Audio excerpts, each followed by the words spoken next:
It's U of L Today on 93.9 The Ville. Here's your host, Mark Hebert. Welcome to UofL Today with Mark Hebert on 93.9 The Ville. This is the show that's about all good things and good stuff going on at the University of Louisville. So we'll hope you stick around for the next 30 minutes or so and might learn something new about the University of Louisville and get a little education along the way.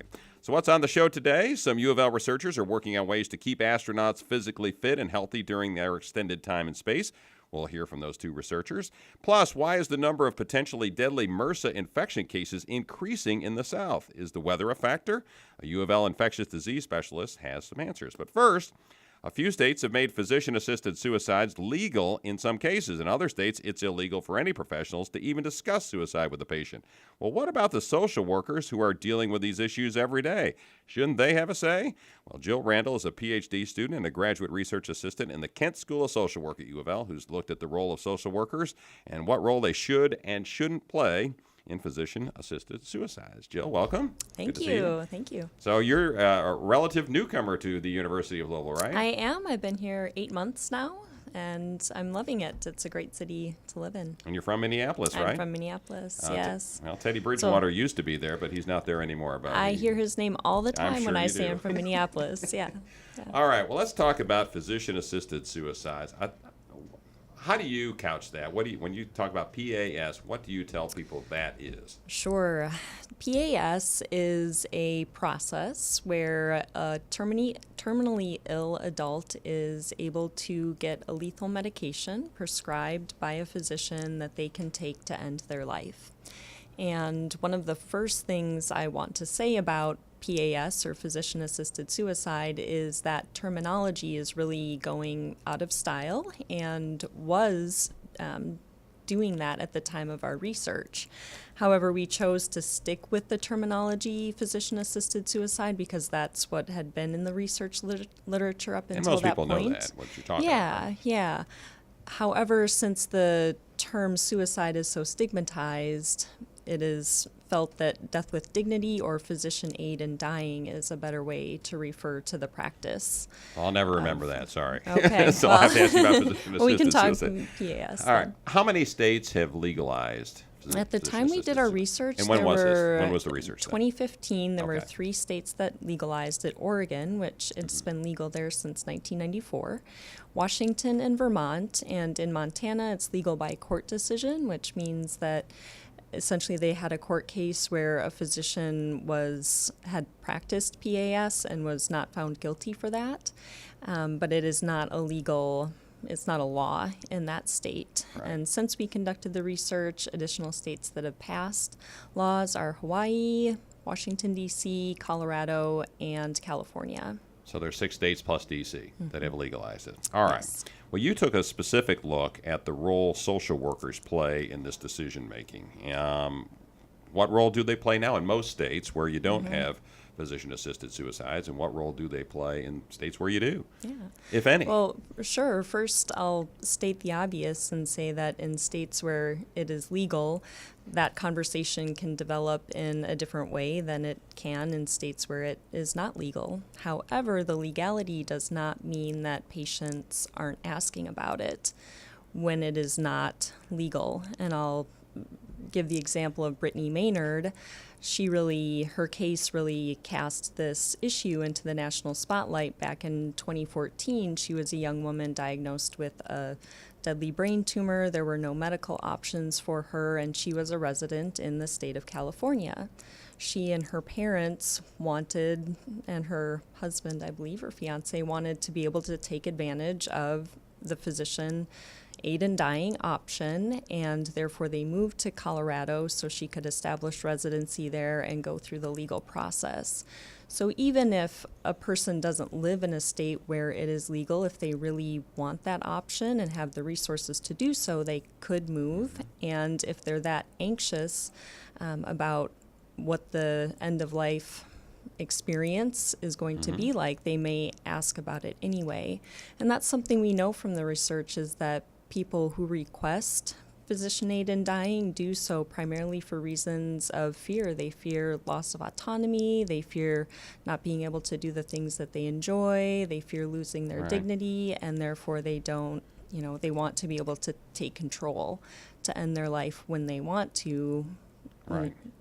And I think an interesting thing to note that in Oregon, where this practice has been legalized the longest, the statistics show that 2/3 of people who get the lethal prescription do not end up using it. Really? They back out? Okay. It's just They don't a use crutch it. for them? It or? is, I would say, a An means option. of control. Okay. That Again, they can do it if they want, but they don't have to. we're talking with Jill Randall, who's a PhD student and graduate research assistant in the Kent School of Social Work at UofL. But again, what your study specifically looked at social workers. Again, what role Yes. did they play in this decision making, or don't play? Yep. In hospice and end of life, social workers often talk with patients about their fears, their wishes, what kind of legacy they want to leave. The social workers and the nurses in hospice are the ones who are taking care of the patients and seeing them more frequently than the physician. So they are going to get, that emotional content, that conversation about what is this going to go like, what are my options, what can I do here. So they're on the front lines. The social workers are really on the front lines of folks that are dying. Exactly, and they need to know how to work with that in order to, be a good practitioner. And they need to be able to know how to have conversations with patients and families in light of being aware of their own values. And when you went out and surveyed some social workers, what did you find about their personal views about whether a person should have the right to basically commit suicide with the doctor's help? We found that their support of PAS ranged from not at all opposing it to supporting it, and that these values that they had, whether or not it was in support or opposition, was a high influencing factor in how prepared they felt to talk with people about this option. And what that says to us as social workers is that we need to start talking about this issue, because if we aren't, we're going to have social workers who are out there and, not practicing competently in these conversations with patients who want to explore the option. Kent School of Social Work has one of the best master's programs in the country. Here at the University of Louisville. So have there been any recommendations to the dean already from your study to say, hey, Dean, you know what? I think Dean we ought to start. Jenkins, Dean Jenkins. Should there be that discussion, not just at UofL, but at all these other schools of social work? Sure. I think some schools offer courses in grief and loss, death and dying, and that is a policy issue that should really be presented and discussed in those classes, because it's a great time and a learning environment for students to be able to share about where their personal values are and how that connects with the work that they do. And what would you tell families that are dealing with this right now, with these end-of-life issues with a mom, dad, grandparent? What would you tell them about the discussions that they should have with their social worker or their nurse as they're going through this? I would say have the conversation. I think that's the most problematic thing, is that people are thinking about it. And I'm from Minnesota, so there's a lot of, we don't like conflict. We don't like to have hard conversations. You're such and nice people. We're nice people, and we're very conflict avoidant. So just having the conversation and being able to talk about it without fear of judgment or acknowledging that people are going to be in different places, and that's okay. I think that's important, and the social worker can be key in helping families who do have members who have different values and opinions on the matter. They can be really helpful in bringing people together and facilitating. All right. Very good. All right, Jill Randall, appreciate you doing the study. Thanks for Thank being on you, the Mark. show. Thanks so much, And again, Mark. welcome to Kentucky. Thank you. When you're in space, some funny things can happen to your body, apparently. 2 UofL faculty members are studying this phenomena and what they could potentially do to keep astronauts healthy and physically fit in space. John Caruso and Kathy Carter are both professors in the Department of Health and Sports Sciences, and they're also here with Ling Bai, who is a graduate student working with them on this research. So welcome to all three of you. Thank Good you to for see having you. us. Thanks for being on the program. Why don't you explain what the Department of Health and Sports Sciences is? Maybe, Kathy, maybe that's a good one for you. All right, health and sports sciences encompasses exercise science, exercise physiology, sport administration, physical education, PE teacher prep, and health education. Yep, I think that's got it all. Lots of varied stuff going on. All right, and the two of you started down this road of dealing with NASA and doing some research on. So there's the 2 or 3 different projects going on. So John, why don't you talk about? I don't know. Pick one. Pick one project you want to talk about. The first one started up in earnest the fall of 2016. We got some money from the Kentucky Space Grant Consortium. We have an exercise device in my laboratory that was originally designed for use in physical therapy and rehabilitation. It's been since used for speed enhancement in athletes. The inventor of the device has long-term goals of solving demineralization in space, bone demineralization in space. And he's been wanting to do this study for years. And in the fall of 2016, we began doing that. We did a chronic training study on a machine called the Impulse. The Impulse entails high speed, high repetition, high impulse exercise, a very rapid form of exercise. And it was around that time that I met Ling, and Ling started working with me. And we looked at chronic training adaptations to this exercise modality, which up to this point hadn't been done before. I mean, there's been tons of studies done with treadmills and barbells and whatnot, but not this device. We got 13 subjects to do 30 workouts with us. And before those 30 workouts and after those 30 workouts, we did a battery of musculoskeletal testing. We measured strength, we measured bone mineral density, we measured EMG, a couple other things, muscle activity, and we saw that the training really enhanced strength, and it really enhanced the bone mineral content and bone mineral density of the calcaneus, What's that? Which is the heel bone, the bone in your heel. And ironically, this is a bone that demineralizes a lot in outer space. So that deteriorates. So your heel bone really deteriorates if you're in space for how long? You'll see significant deterioration within a month. Oh wow, that quickly. So astronauts go up if they're on the Mars space station or something like that, then they're going to see bone deterioration. What you're trying to figure out is, are there exercises they can do in space that will keep their bones from not deteriorating? That's correct. Is that fair? That's correct. All right. Another outcome from that study is we measured, we did blood draws, and we had the blood analyzed. And typically in outer space, astronauts will lose bone due to enhanced resorption. Resorption is just a fancy word for enhanced bone breakdown. Okay. Well, we were able to suppress bone breakdown with this training intervention. So this is potentially really, really good news, promising news for NASA, and we're looking to continue this line of research in the future. We're talking again with Ling Bai, who's a graduate student, and John Caruso and Kathy Carter, who are professors in the Department of Health and Sports Sciences. Ling, on this study, how do you know that it'll replicate itself in space? You're doing all these exercises on land. Up in space, you don't have any gravity or those kinds of things. So how do you know that if these astronauts go up in space, they do these exercises, that their bones won't deteriorate? Because one of the biggest character of Impulse is there is gravity free, so it's gravity independent machine to be used in gravity. So to be used in the space, it will not depend on the gravity, but it's still work on the muscle. And so the machine replicates gravity free. Is that what you're telling me? That's right. Okay. That's right. And is that the biggest thing, or what causes the bones to deteriorate in space? There's a lack of what we call mechanical loading, and in respect to the calcaneus, heel strike activities. You walk, you climb a flight of stairs. There's a pounding motion that causes your calcaneus bone to stay strong and dense.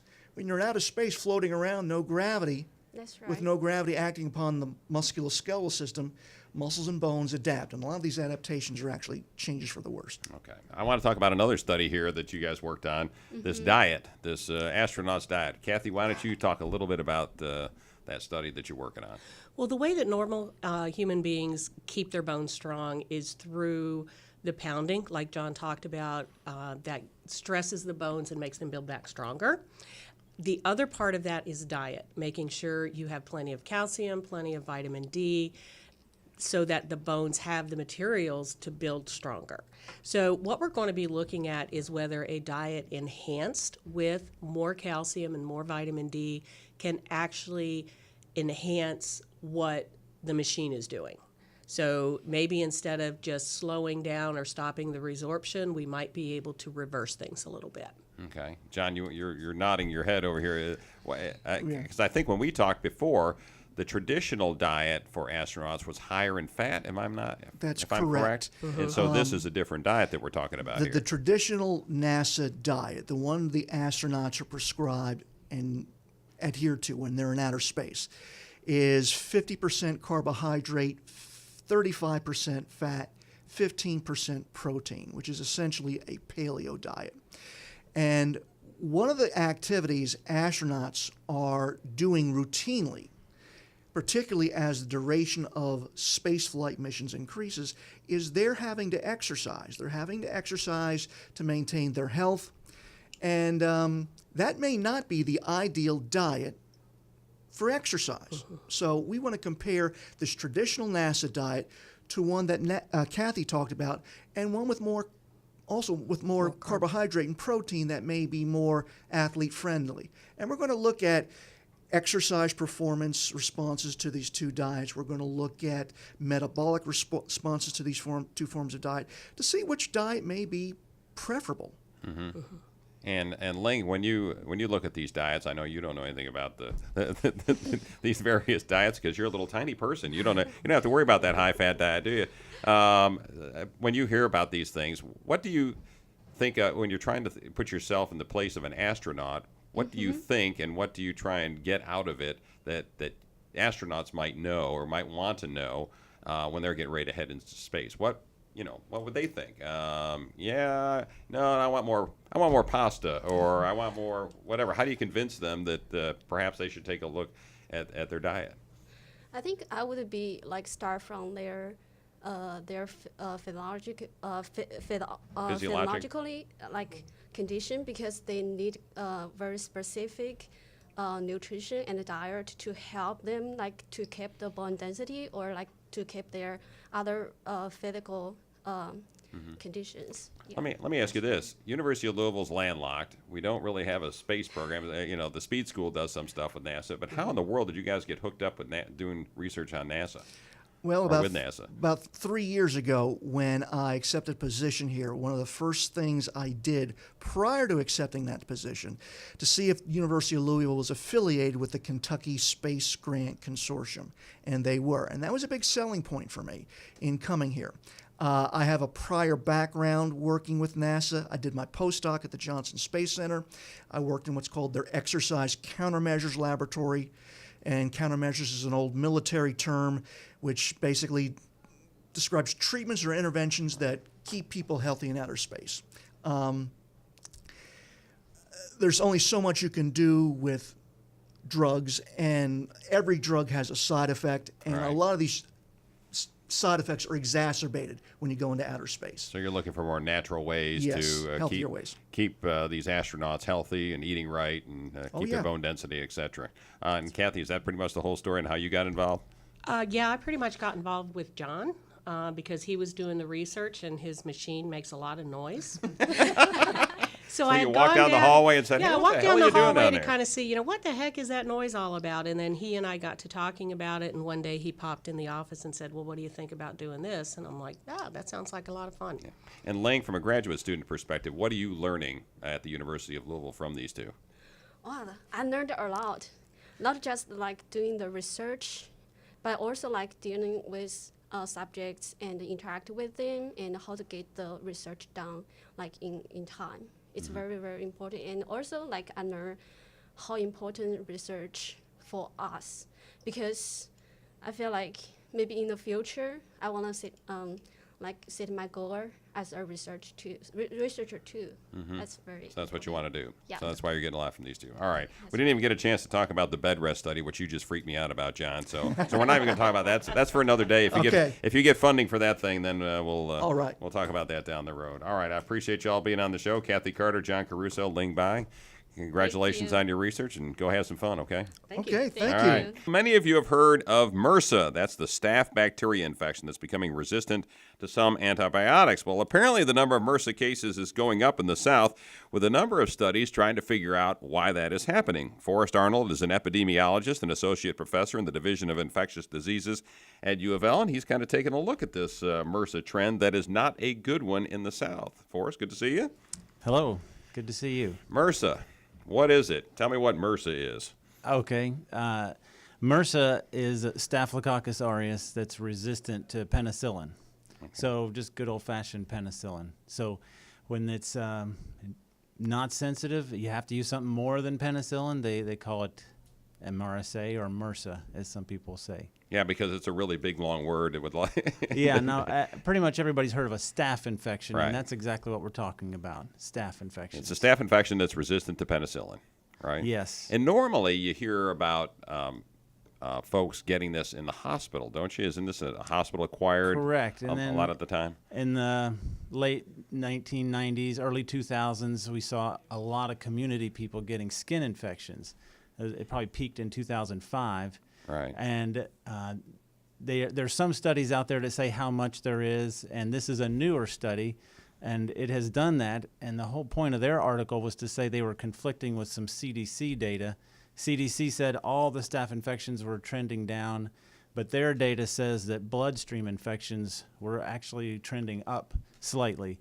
We're not saying anything that, or they're not saying anything that you could. Who's they? Who The talking- people, Dr. Klein wrote Okay. the article, Okay. and his colleagues, and he's not saying that it's increasing where you could really notice it. You have to crunch the numbers, and it went up from, and they report in weird numbers, 1.2 hospitalizations per 1,000 to 1.6. So it's something that we might know in epidemiology, but to the Well, for the average person, it's not. You don't have that many, but it is going up slightly in the South, right? Is that a fair assessment? All the databases agree there's more MRSA in the South. That's true.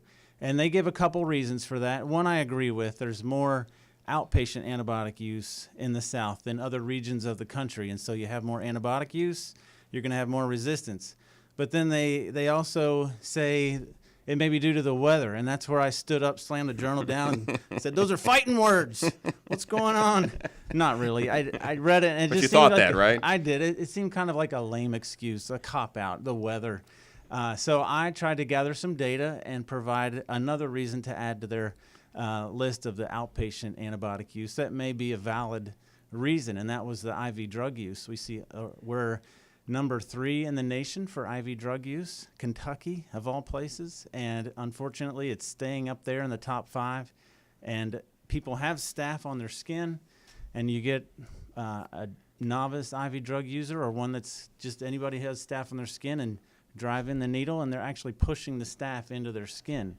Clean needle or not, your skin's not clean. And Right. certainly the drugs are not clean. They could be contaminated with Right. staph. So we're seeing a lot of staph infections in the hospital. Is there any way to know what causes it or how a person gets this kind of staph infection that could lead to MRSA? I mean, can you track it back and say, yeah, your intravenous drug user were for sure that's how you got it, or you had an open sore on your skin and yeah, that's how you got it? Is there any way to tell? Overall, no, because probably 10% of the general public is a carrier of staph on their skin, and it doesn't cause disease. Right. And Yeah, I'd heard that. We swab noses. But it's not causing an abscess in somebody's nose, but it's there.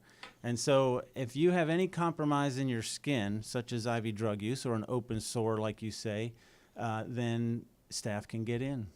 We're talking to Forrest Arnold, who's an epidemiologist and associate professor in the Division of Infectious Diseases at the University of Louisville. We're talking about MRSA and what are some of the potential causes of the rate of MRSA going up in the South. You mentioned that in one study they said it could be the weather in the South that could be contributing to this. I don't understand how the weather could have any impact on that, but why don't you share what their thoughts were and why you said, no, that can't possibly be the truth? Okay, try to think for them. Well, in the South, it's hot. It's Hotter. hot in the Southwest too, but Right. of course we have the humid. Right. So maybe they're thinking that with hot, humid environment, bacteria like to grow more. We certainly see that with yeast, and people will get thrush and in the folds of their skin, they'll get yeast infections. So maybe they're lumping that in with the same and seeing more bacteria infections that way. Right. And so you said what? What was your response when you said that's crazy that the weather can't be a contributing factor here? That's when I proposed the reason being for the IV drug use, because people have the staph already in their skin, and in the hospital we see IV drug users. It's just rampant. And on my service with infectious diseases, I'm seeing people who not only have staph in their blood, but once it's in your blood, it can go anywhere. And a lot of places it's going is their heart. I just saw the last guy in the hospital. It went to his heart valves. It went to his actual heart, his right atrium, also to his right lung, and to the vertebra behind his neck. He's got staph in all these places, very serious places. And the overuse of antibiotics, we've had folks on this show talking about that several times on this program, talking that, we're just over-prescribing antibiotics. Is that also leading to the problem here, that you just don't have anything that can fight off the Yes, the and MRSA? that was the reason I agreed with in Dr. Klein's study. Not only are we over-prescribing, but we're over-demanding from our physicians. Most people are not doctors, but they'll want their antibiotic before they leave the doctor's office, and that makes it hard too, especially if the physician says you have a virus, and antibiotic's not going to help. Don't make this difficult. All right, so to kind of wrap this up, what would you tell folks that are out there that may be worried about getting MRSA, staph infections, those kinds of things? What should they do? What should they not do to avoid getting these staph infections to lead to MRSA? Well, in the hospital, we're always preaching to wash your hands, and that's a good idea as a community member too. And then if you're nursing one of these staph infections, certainly cleaning up afterwards and washing your hands is needed. The way it's spread is through contact. So if you nurse one of your abscesses somewhere in your skin and then go touch somebody else, well, you've just spread it to that person. So certainly, it makes kind of common sense, but sometimes you have to say those things. All right. Gotcha. Forrest Arnold, appreciate you being on the show. Thanks for listening to UofL Today with Mark Hebert. Go Cards!